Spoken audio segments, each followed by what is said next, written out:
这届中国2024的军演的美国民主党总统候选人何锦丽，互人问到针对这个两岸的立场，伊是来强调一中政策，也相信咱台湾是有自我防卫的权利。也那美国国防部主管台湾事务的副助理部长蔡斯，伊也讲真欢喜会当看到台湾国防现代化。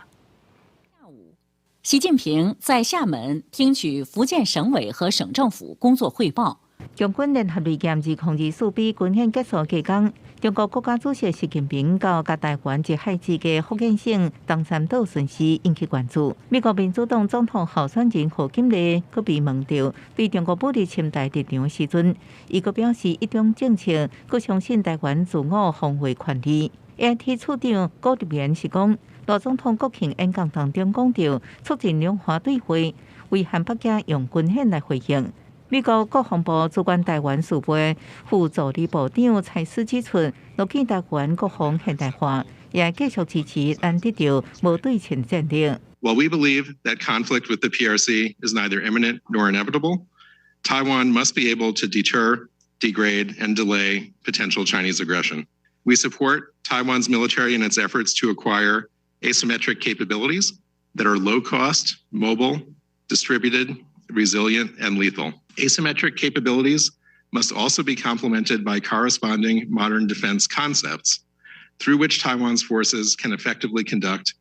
joint decentralized operations in what would be a highly contested wartime environment. 另一边，英国国会下期举行首相答问。 前首相现任在野保守党党魁苏纳克向现任首相施凯尔提问，台海议题要求外交大臣拉米访问北京期间，应该严正谴责中方军演的行动，佮关切英方技术阻止前总统蔡英文访问的代志。 Worrying reports that the government may have intervened to stop a visit to the UK by the former Taiwanese president. Can the Prime Minister confirm that the Foreign Secretary will use his meetings in Beijing this week to condemn China's dangerous escalatory acts in the Strait? Continued military activity in the Strait is not conducive to peace and stability in the Taiwan Straits is in all of our interest. 前总统蔡英文访问欧洲行程第一站伫法国受邀请参访参议院，国家友台小组主席